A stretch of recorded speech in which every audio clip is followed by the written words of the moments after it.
Olá, meus irmãos, muito bom dia.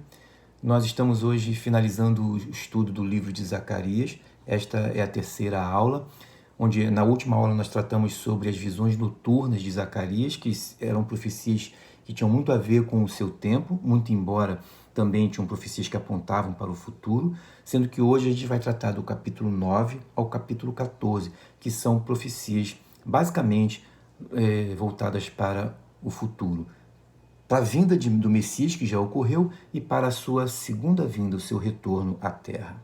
O profeta Zacarias, ele trouxe várias profecias que tratam de um futuro mais distante da comunidade judaica de seu tempo.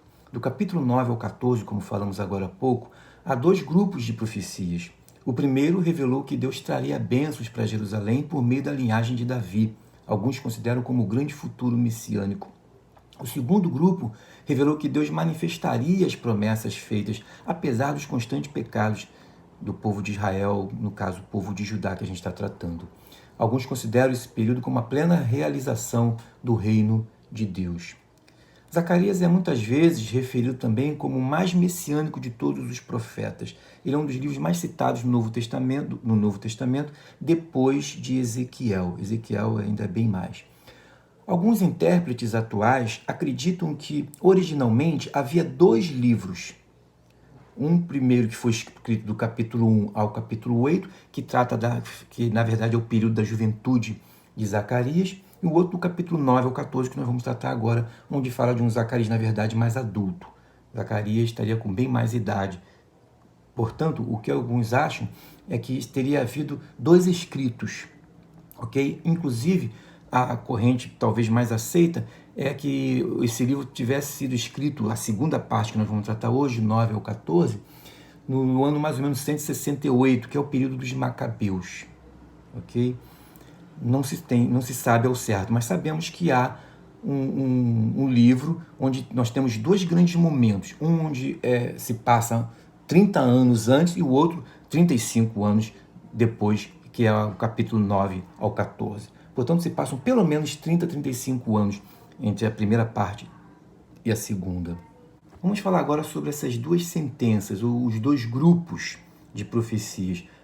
Vamos abrir lá no capítulo 9, que vai de 9 ao 11, ok? Isso é o tema principal capítulo de 9 ao 11, é o advento ou o surgimento e, ao mesmo tempo, a rejeição que será feita ao Messias. Você vai ver que o capítulo 9, a primeira frase é: a sentença pronunciada pelo Senhor é. Você vai ver que essa frase se repete mais duas vezes no capítulo 12 também, de Zacarias, somente mais duas vezes no Antigo Testamento. Sentença pronunciada pelo Senhor contra Israel. E depois, lá em Malaquias, capítulo 1, também aparece a mesma expressão. Sentença pronunciada pelo Senhor contra Israel. O que, na verdade, na NVI, ela coloca aqui como advertência do Senhor, ok? Pelo fato de aparecer esta frase também em Malaquias, há agora aí também uma terceira opinião sobre a data de escrito do capítulo 9 ao 14. Teria ocorrido junto com o livro de Malaquias. Quem escreveu no mesmo período de Malaquias, portanto, estaria 60 anos depois desse episódio aqui, não mais 168 anos, né, no período dos Macabeus. Portanto, há pelo menos três versões de datas acerca do texto de 9 ao 14, ok? O capítulo 9 ele vai tratar de início sobre o castigo que Deus vai trazer sobre as nações inimigas de Israel. E é interessante que o versículo 8 vai falar, inclusive, que Deus vai defender Israel a partir dali, que, na verdade, os povos que se levantariam, porque vão se levantar outros povos, aqui o período é da Pérsia, e se levantará a Grécia. Observe que tanto a Pérsia quanto a Grécia, eles não vão destruir Jerusalém, não vai queimar templo. A Grécia vai seguir o mesmo modelo da Pérsia no seu domínio. Ela vai preservar a nação e vai cobrar impostos. Neste período aqui, o que está ocorrendo é que a Pérsia está sacrificando Judá com pesados impostos, por isso ela será penalizada, será julgada diz o Senhor aqui, já você vai ver isso aqui nos capítulos seguintes de Zacarias. E a Grécia também. Portanto, Deus traria vingança para essas nações por estarem penalizando o seu povo. Olhem só o versículo 8. Acampar-me-ei ao redor da minha casa para defendê-la. A casa aí, minha casa é o templo. Para defendê-la contra forças militantes, para que ninguém passe nem volte, que não passe mais sobre eles o opressor, porque agora vejo isso com os meus olhos.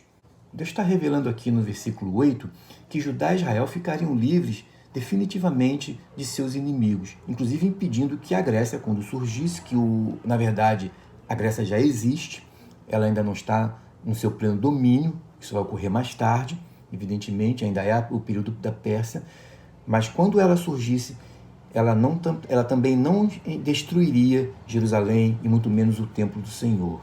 Okay? Vamos ver agora o versículo 9, que fala sobre a vinda do rei. A partir de agora você vai ver várias profecias ou vários versículos que apontam para o Novo Testamento que você já conhece, você já leu esses versículos no Novo Testamento. Olha só o que diz o verso 9. Alegra-te muito, ó filha de Sião, exulta, ó filha de Jerusalém. Eis aí vem o teu rei, justo e salvador, humilde, montado em jumento, num jumentinho, cria de jumenta. Ora, montado num jumentinho, você vai ver que isso vai ocorrer, porque Marcos vai revelar isso, Mateus também vai revelar, ok? Mas eu quero antes que a gente observe o que diz lá em 1 Reis 1, verso 33.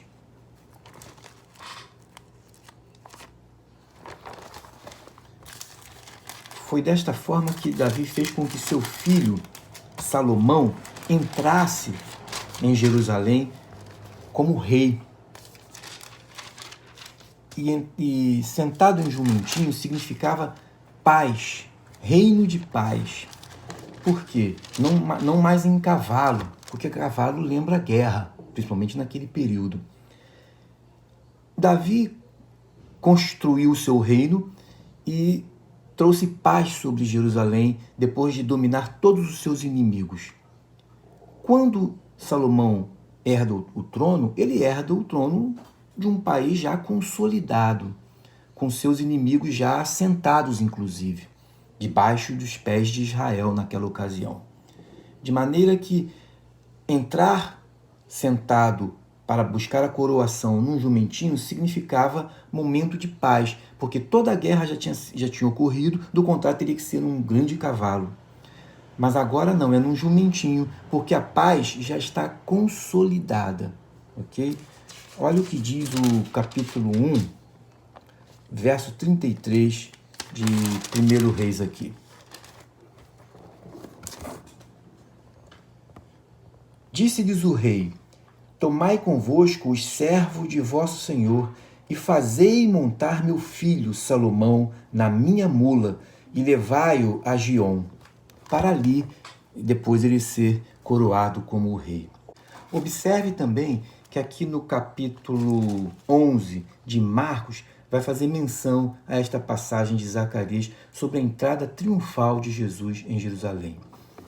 Observe só, quando se aproximavam de Jerusalém, de Betfagé e Betânia, junto ao Monte das Oliveiras, enviou Jesus 2 de seus discípulos e disse-lhes: ide à aldeia que aí está diante de vós, e logo ao entrar achareis preso um jumentinho, o qual ainda ninguém montou. Desprendei-o e o trazei-o. Se alguém vos perguntar: por que fazeis isso? Respondei: o Senhor precisa dele, e logo o mandará de volta para aqui. Então foram e acharam o jumentinho preso, junto ao portão, do lado de fora, na rua, e o desprenderam. Alguns dos que ali estavam reclamaram: que fazeis soltando o jumentinho? Eles, porém, responderam conforme as instruções de Jesus. Então os deixaram ir. Levaram o jumentinho, sobre o qual puseram as suas vestes, e Jesus o montou. E muitos estendiam as suas vestes no caminho, e outros ramos que haviam cortado dos campos. tanto os que iam adiante dele como os que vinham, depois clamavam: Hosana, Hosana, bendito que vem em nome do Senhor. É impressionante aqui um Jesus organizado. Olha como Jesus ele não perdia o foco do seu ministério em momento algum. Ele sabia que, como rei, ele precisava entrar em Jerusalém. E sabia que a profecia dizia que o rei viria montado num jumentinho, que revelando que era um reino de paz, porque sentar sobre um jumentinho, como falei agora há pouco, revelava isso. Um reino de paz, porque os seus inimigos já foram postos sob os seus pés. Mas olha a organização dele. O texto não revela claramente, mas você percebe que ele, organizadamente, ele tratou disso com o dono do jumentinho. Assim também como ele vai tratar sobre acerca da última ceia. Ele está entrando em Jerusalém e daqui a pouco ele vai pôr em prática a última ceia com os discípulos. E ele também combinou. Ele alugou, ou alguma coisa ocorreu, ele combinou com o dono de uma sala, de um cenáculo, que era uma grande sala. E esses textos, tanto aquele texto do cenáculo quanto este aqui do episódio da entrada dele em Jerusalém, mostra como Jesus era uma pessoa organizada. E ele tinha uma profunda consciência de que ele era o Messias. E ele sabia perfeitamente como que as profecias apontavam para o cumprimento disso. Então ele combina com o dono do jumentinho para que os discípulos possam ir lá e pegar este jumento. O texto não diz se ele alugou ou se ele simplesmente conversou e a pessoa cedeu o jumento para ele. Observe agora o que diz o versículo 10 acerca da vitória deste Messias. Olha o que diz, para confirmar aquilo que eu disse anteriormente, que ele entra na cidade como montado num jumentinho porque todos os seus inimigos já estão postos debaixo de seus pés. E isso não seria feito com armamento humano, com poder bélico humano. Olha o que diz o verso 10. Destruirei os carros de Efraim e os cavalos de Jerusalém. Toda a força bélica de Judá e de Israel, no caso aqui Efraim simboliza Israel, já falei um tempo atrás sobre isso. Toda vez que você lê na Bíblia Efraim, aponta para Israel. Também José aponta para Israel, caso você leia José. Os cavalos de Jerusalém e o arco de guerra será destruído, porque a vitória que Deus trará, que este rei trará, não será com armamento humano. O próprio Jesus disse que o meu reino não é deste mundo. Se não é deste mundo, não são com armas humanas que ele porá os inimigos por debaixo de seus pés. É um reino de paz. Olha só o que diz agora o verso a seguir, prosseguindo no verso 10 ainda. Ele anunciará paz às nações, continuando, ele anunciará paz às nações e o seu domínio se estenderá de mar a mar e desde o Eufrates até as extremidades da terra, ou seja, a totalidade do planeta. Ok? Vamos para o verso 13. Voltai à fortaleza, ó presos de esperança. Olha aqui Deus chamando a atenção para aqueles que estavam no exílio e ainda não tinham retornado de lá. Essa vai ser, inclusive, a grande luta também de Zacarias, convocando aqueles que estão longe de Judá, das terras de Israel como um todo, porque simplesmente se deleitaram e permaneceram na diáspora, tanto em Babilônia como outras nações em volta. Deus está chamando a atenção dizendo, ó presos de esperança. Deus quer fazer com que eles tenham esperança para retornar para suas terras. Hoje vos anuncio que tudo vos restituirei. Em uma outra aula anterior eu falei que Deus é Deus da restituição. E Zacarias aponta isso, é a segunda vez que ele chama atenção sobre a restituição que Deus faz ao seu povo. Tudo vos restituirei em dobro, diz ele.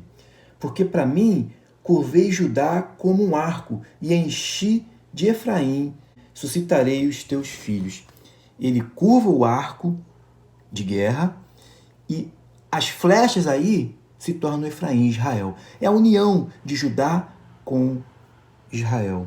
Aquilo que foi separado lá atrás, no tempo de Salomão com Roboão, Deus agora está prometendo que vai unir numa única nação, num único pensamento, num único espírito. É interessante que Zacarias é o profeta daqui, dos menores, que mais trata disso, acerca da união entre Judá e Israel, ou seja, o reino do norte com o reino do sul.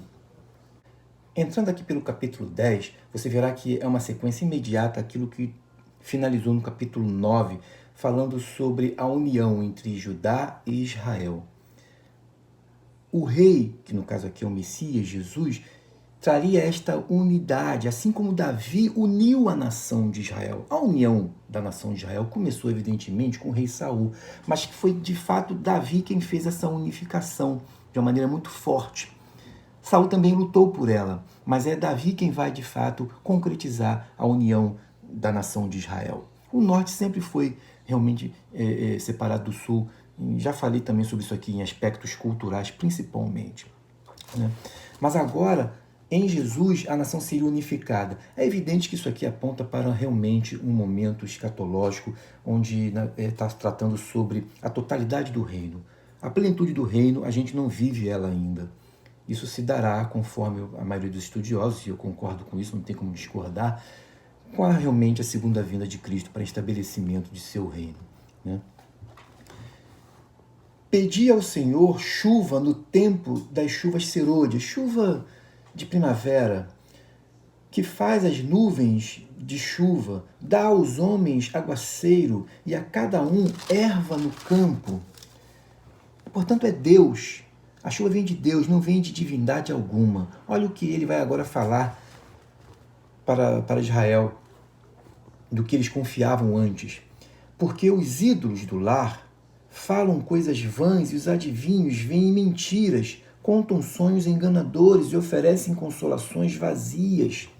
Então está falando aqui que a nação anterior ao exílio, ela confiou nesses ídolos do lar, que são pequenas estatuetas, principalmente de Baal, de várias divindades, mas Baal era o rei. Uma vez eu chamei aqui Baal do bom Deus Baal, porque Israel foi facilmente seduzido pela adoração a esta divindade, logo quando eles entraram na terra de Canaã. Já comentei sobre isso aqui. Porque, na verdade, era o Deus da fertilidade, Deus da prosperidade, Deus da agricultura. Então, eles não viam muita dificuldade com o Yahvé. Então, eles facilmente foram seduzidos e se enveredaram por este caminho.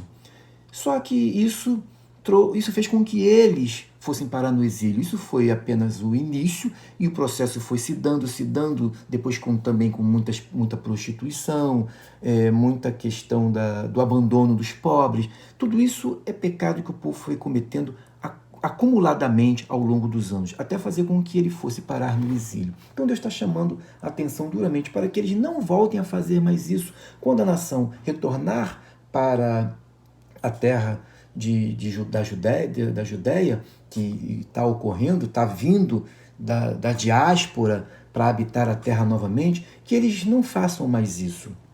Olha o que diz o verso 3. Contra os pastores se acendeu a minha ira, e castigarei os bodes guias, mas o Senhor dos Exércitos tomará o seu cuidado o rebanho, a casa de Judá.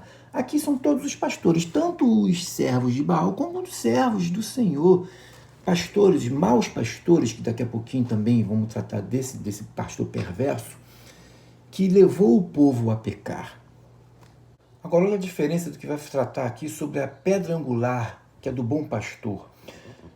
O verso 4. De Judá sairá a pedra angular. Dele, dessa pedra angular, a estaca da tenda. A estaca é aquilo que firma a tenda, portanto, um governo forte.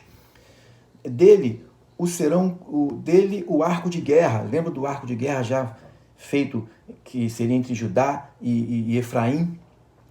O arco de guerra. Dele sairão todos os chefes juntos, ou seja, os governantes. Pula mais abaixo. Fortalecerei a casa de Judá e salvarei a casa de José, Israel, e fá-los-ei voltar, porque me compadeço deles, e serão como se eu não os tivesse rejeitado. Portanto, Deus está esquecendo completamente do pecado de Israel e está fazendo tudo de novo, como nós vimos anteriormente. Dando em dobro. Porque eu sou o Senhor, seu Deus, e os ouvirei. Pula para o verso 8. Eu lhes assobiarei e os ajuntarei, porque os tenho remido. Olha a maneira como Deus trata aqui, como ele vai chamar o seu povo, vai assobiar, como a trombeta que vai tocar, conforme dito no Apocalipse, conforme dito em Tessalonicenses, ao soar da última trombeta, os mortos ressuscitarão primeiro. Aqui o Senhor estaria assobiando para que a nação de Judá viesse de todos os 4 cantos da terra para retornar para a sua pátria. Multiplicar-se-ão como antes se tinham multiplicado. A bênção da multiplicação que Deus deu a Abraão estaria se confirmando mais uma vez aqui. A bênção que Deus deu a Abraão foi tão grande que quando a nação estava no Egito, os egípcios escravizaram Israel porque eles estavam crescendo mais do que a população egípcia. Entrando aqui pelo capítulo 11, você vai ver a figura de 2 pastores. A figura do bom pastor, que vai fazer alusão a Jesus como bom pastor, lá do capítulo 10, verso 11, Jesus se coloca: eu sou o bom pastor, e o bom pastor dá a vida pelas suas ovelhas. Ele está sendo prefigurado aqui agora nesta parábola citada aqui por Zacarias, e também tem outra parábola citada por Zacarias, que é a parábola do pastor insensato, que Jesus vai dizer lá que é o pastor que, na verdade, vem para roubar, matar e destruir. Esse é o insensato. E iniciando o capítulo 11, você tem Deus prometendo que Deus traria justiça e juízo para as 3 nações que oprimiam Israel neste momento, que são os caldeus, na figura da Babilônia, e Grécia e Pérsia. Mas logo em seguida, olha o que diz o verso 7. Apacentai, pois, as ovelhas destinadas para a matança, as pobres ovelhas do rebanho. Tomei para mim 2 varas, a uma chamei graça e a outra união, e apacentei as ovelhas. Dei cabo dos 3 pastores num mês. Ninguém sabe dizer ao certo que seriam os 3 pastores num mês, dito como 3 pastores num mês. Há algumas divergências. Olha o que diz aqui, eu separei aqui o que diz o livro Todas as Parábolas da Bíblia, de Herbert Lucker. Ele fala assim, uma opinião dele. Quais são os 3 pastores, os falsos pastores, na verdade, né? A que o profeta se refere? São apresentados talvez como a Caldeia, a Babilônia, a Pérsia e a Grécia, cujos impérios, cada um por sua vez, exploraram os judeus. Segundo outras interpretações, esses 3 pastores seriam eliminados em um mês, por ser um período simbólico. Está dito lá em Ezequiel, capítulo 4, Daniel 9, a gente já sabe disso. Os 3 reis seriam Antíoco Epifânico, Antíoco Eupáter e Demétrio. Bom, na verdade, para a gente pouco importa agora saber realmente se isso tem a ver com um fator histórico, realmente como a gente acabou de ver, né? Tomei a vara chamada graça e a quebrei. Repare que quem rompe com esta aliança é Deus, porque Ele é soberano sobre todas as coisas, como é feito a aliança feita com Abraão no capítulo 15. É Ele quem faz tudo. Abraão fica dormindo, lembram disso? Que também numa outra aula nós já falamos sobre isso. Aqui, Deus rompe por causa do pecado do povo, porque a aliança ela vem de cima para baixo. Ela é unilateral, de cima para baixo. Deus foi quem criou Israel. Deus tirou Israel, como diz Osés, trouxe Israel do Egito quando ele ainda era menino. Deus o chamou. Portanto, é uma aliança feita de baixo para cima. Por isso, ele fala, eu quebrei esta aliança. Eu quebrei para anular a minha aliança que fiz, diz ele aqui, com os povos que ele levantou, inclusive, para corrigir Israel. É o que ele está se referindo. O verso 12 agora vai falar de um episódio dramático que vai se repetir lá na figura de Judas. Observem só o verso 12. Eu lhes disse, se vos parece bem, dai-me o meu salário, se não, deixai-o. Pesaram, pois, o meu salário, 30 moedas de prata. Ou seja, conforme Êxodo 21, 32, é o preço de um escravo. Valor insignificante. Era assim que Israel estava tratando a Deus. Essa era a significância que Israel estava dando para Deus. E Deus, sarcasticamente ou ironicamente, vai responder sobre isso. Ele vai dizer, então o Senhor me disse, arroja, lança isso ao oleiro, esse magnífico preço em que fui avaliado. É uma ironia de Deus aqui. Essa foi a avaliação que Israel estava dando para o Senhor. É interessante que Judas vai fazer exatamente isso. Ele vai vender a informação para revelar quem era Jesus para os romanos, né, para os soldados romanos, por um valor de 30 moedas de prata. Olha a hipocrisia de Judas. João capítulo 12 vai dizer que naquele episódio onde Jesus está sendo ungido por Maria, ele vai se levantar, e João diz que é ele que se levanta. Os outros sinóticos não dizem isso, falam que foram os discípulos. Aqui Judas diz que foi ele, então dá a entender claramente que ele liderou o motim contra Jesus neste episódio, onde Jesus está sendo ungido, ok? E no entanto, diz o texto ali que ele questiona, porque aquele valor ali equivalia a um ano de salário de um trabalhador. Portanto, 10 vezes mais ao preço que Judas vendeu Jesus. Judas vendeu Jesus por 30 moedas de prata. Você está questionando aquilo e ele vende Jesus por muito menos. O valor era insignificante. Também o preço que Judas vendeu Jesus. Portanto, o que o Senhor está tratando aqui é que ele quebra, voltando aqui, ele quebra o pacto, que é a graça, ele quebra a vara da graça, e a graça aqui, ela sugere abundante misericórdia. Era a misericórdia que Deus tinha para com o seu povo, que mantinha o seu povo livre de todos os outros demais povos. A promessa que Deus fez para Israel é que se ele fosse fiel e obediente, nenhuma nação subjugaria Israel. Mas por falta da sua obediência, ele sofreu e sofreu muito. Agora, a próxima vara a ser quebrada vai ser a vara da união. O verso 14. Então quebrei a segunda vara, chamada união, para romper a irmandade entre Judá e Israel. Então essa vara da união significava vínculo de irmandade. Na verdade, pode ser entendido como faixas, porque os povos do Oriente, quando faziam acordo de uma nação com a outra, elas uniam uma faixa com a outra. Então, e quando essa união era quebrada, eles rompiam esta faixa. Então, os estudiosos entendem como sendo faixas, na verdade.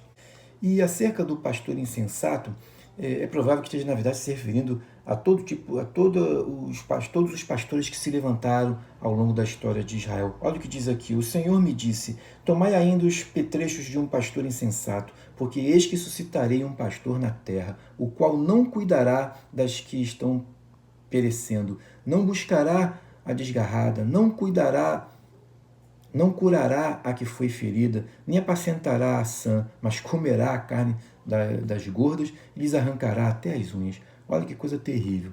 É provável, alguns até fazem alusão à própria figura de anticristo, que na verdade é todo tipo de líder, mestre, pastor que se levanta no meio do povo de Deus, na verdade para consumir, como o próprio Jesus disse acerca do mau pastor, que não é pastor verdadeiro. Ele vem para roubar, matar e destruir.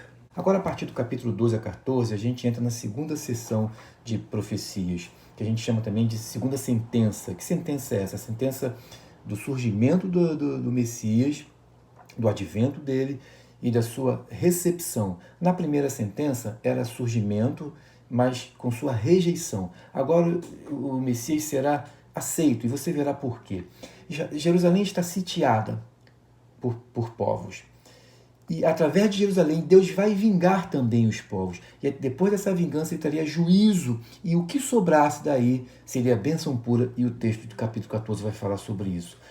Olha o que será Jerusalém para Deus acerca dos povos. Naquele dia, farei de Jerusalém uma pedra pesada para todos os povos. Todos os que a erguerem se ferirão gravemente. É evidente que o texto com certeza está apontando para um momento escatológico bastante futurístico, em relação até mesmo àquele nosso aqui hoje, no século XXI. Porque essas coisas ainda não aconteceram. E também não está se referindo ao momento em que Israel voltou da sua primeira diáspora. Porque quando houve a segunda diáspora, no ano 70 depois de Cristo, Israel só foi se reunir novamente, a gente já tratou sobre isso aqui também, em 1948. Acredito provavelmente ali seja o início do acontecimento que a gente vai estar lendo aqui agora. A reunificação do Estado de Israel é com certeza algo profético, porque também nunca aconteceu em nenhum momento de história humana nenhuma, de nenhum povo, uma nação ficar bem dizer, 2000 anos fora, e ela retornar para lá, mantendo toda a sua cultura, claro, uma cultura atualizada, porque ficou na diáspora espalhada pelos 4 cantos da terra, mas permanecendo ainda com toda a sua cultura, sua língua, o seu idioma. Isso não aconteceu em momento algum. Não tenha dúvida que a gente vê aí realmente a soberania de Deus sobre todas as coisas, principalmente na história da humanidade, sobretudo na história de Israel como sendo o povo dele. Os povos se juntarão contra Jerusalém, se reunirão ali e se acamparão, sitiando a cidade. Esta é a visão de Zacarias. Olha o que diz o Senhor. Naquele dia, o Senhor protegerá os habitantes de Jerusalém. A expressão naquele dia, diz o Senhor, aparece pelo menos 16 vezes aqui, do capítulo 12 ao capítulo 14. E é provável também, como dizem os estudiosos, que é uma expressão que sempre significa apontando para o dia futuro, ou o grande e terrível dia, o dia de julgamento. Então, com certeza, a palavra naquele dia, assim diz o Senhor, está se referindo ao dia em que Deus julgará a humanidade e esse juízo se dará, pelo menos, segundo Zacarias, a visão, ao pé de Jerusalém. Olha só o que diz o verso 10. E sobre a casa de Davi, sobre os habitantes de Jerusalém, derramarei o espírito da graça e de súplicas. Olharão para aquele a quem transpassaram, planteá-lo-ão como quem planteia por um unigênito, chorarão por ele como se chora amargamente pelo primogênito.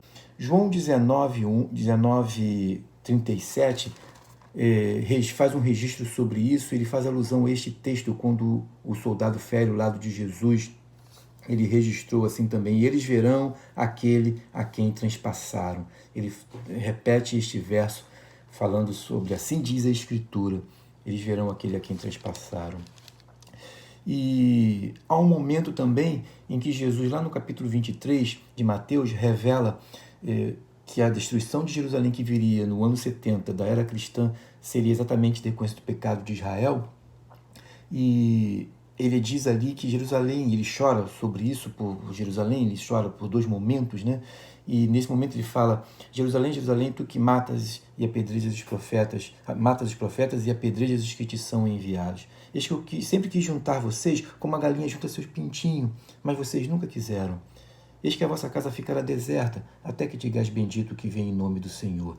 Então, este texto também aponta para esta profecia. Jesus também profetiza acerca disso. Ele fala: eis que a vossa casa ficará deserta, até que digais bendito que vem em nome do Senhor, indicando claramente que haverá um tempo, um momento em que Israel de fato se voltará para o Senhor. Então, com certeza, esses relatos aqui se referem realmente ao momento em que Israel se arrependerá, como diz Paulo no capítulo 11 de Romanos, trata sobre isso também, né?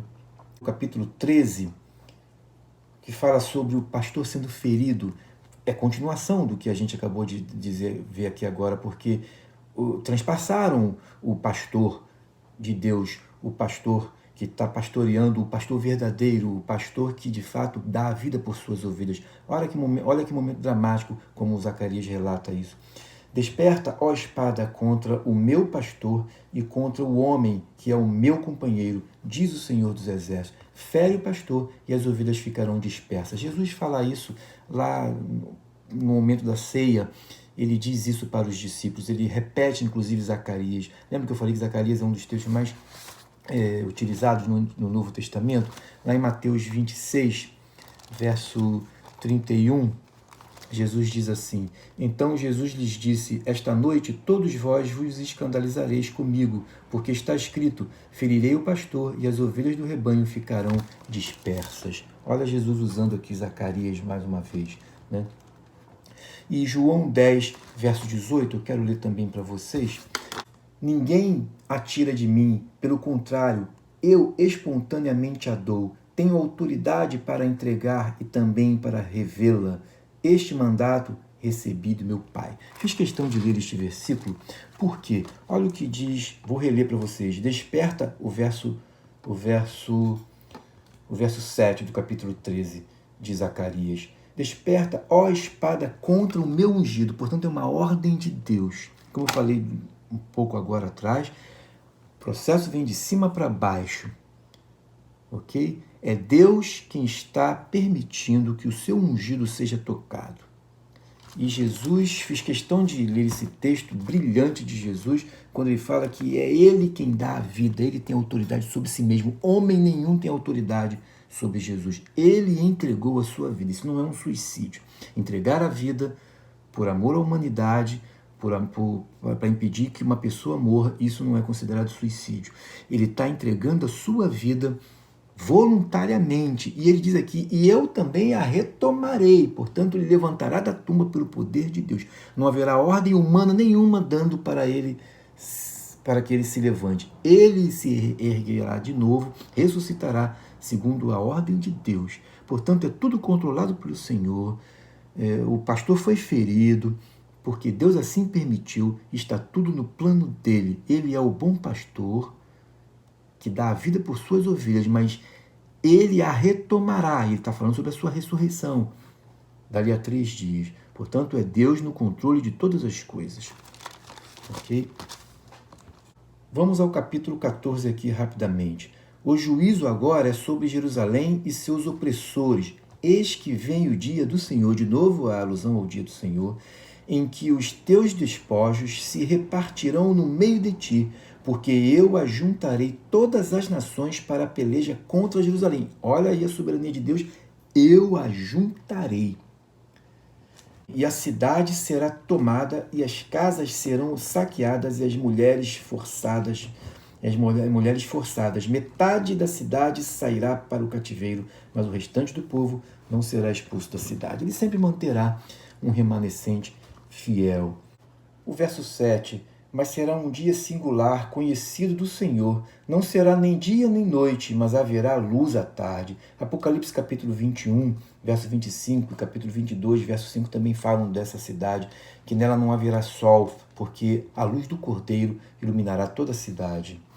Eu quero pular para vocês aqui o finalzinho do verso 9, fala assim, o Senhor será rei sobre toda a terra. Naquele dia, um só será o Senhor e um só será o seu nome. Aqui faz alusão ao que diz Deuteronômio 6,4, né? Que fala, na verdade, que é uma grande confissão do povo judeu. Ouve, ó Israel, o Senhor nosso Deus é o único Senhor. Este é o lema de Israel, ok? E aqui vem a confirmação de que isso se dará. Essa será a crença de todos os povos, tendo o Senhor como o único Senhor da vida deles. Vamos lá para o verso 16, diz assim, todos os que restarem de todas as nações que vierem contra Jerusalém subirão de ano em ano. Aqueles que não morrerem, aqueles que o Senhor não der cabo deles, não forem eliminados, todos eles, na verdade, serão transformados, convertidos. Diz o texto aqui, é evidente que é uma metáfora para se referir à grande festa dos tabernáculos, que o povo de Israel saía de todos os cantos de toda a nação de Israel para ir até Jerusalém para fazer a adoração no templo. E ele fala isso aqui, todos os que restarem de todas as nações que vieram contra Jerusalém subirão de ano em ano para adorar o Rei, o Senhor dos Exércitos. Esse final do livro de Zacarias revela para nós que Deus é um Deus de amor e que também chegará um momento em que toda dor e sofrimento terão seu fim. O livro de Apocalipse fala sobre isso. O livro de Apocalipse, capítulo 21, trata sobre isso e eu vou ler ele daqui a pouquinho. Eu só quero finalizar esta aula com um resumo belíssimo que eu peguei aqui de um livro que trata sobre isso. Ele fala assim, o livro de Zacarias, então, é precioso para os cristãos por fervilhar com lampejos messiânicos e mencionar literalmente muitos pormenores da vida e da obra de Cristo. Então ele menciona aqui 7 itens que eu coloquei para você, que você está vendo aí na sua telinha, como um resumo do livro de Zacarias, um pequeno resumo. Né? Olha só o que diz o Apocalipse 21, veja se não tem tudo a ver com o que o Zacarias finaliza em seu livro dizendo: vi novo céu e nova terra, pois o primeiro céu e a primeira terra passaram. O mar já não existe. Vi também a cidade santa, a nova Jerusalém, que descia do céu, da parte de Deus, ataviada como noiva adornada para o seu esposo. O novo céu e a nova terra, a divergência pode ser esta terra, como não, pode estar se referindo a um local, a um ambiente completamente diferente do planeta Terra. Isso pouco importa. O importante é saber que você vai estar lá. Então ouvi grande voz vinda do trono, dizendo: Eis o tabernáculo de Deus com os homens. Deus habitará com eles. Eles serão povos de Deus, e Deus mesmo estará com eles. E lhes enxugará dos olhos toda lágrima, e a morte já não existirá. Já não haverá luto, nem pranto, nem dor, porque as primeiras coisas passaram. Fica na paz, Deus te abençoe, Deus te fortaleça e que você prossiga na caminhada de estudar o livro de Zacarias, que nós fizemos um resumo do resumo do resumo, porque o tempo não dá. Tem muitos textos que você pode conferir com textos do livro de Daniel, o próprio livro do Apocalipse também. Ok? Um grande abraço, fique na paz.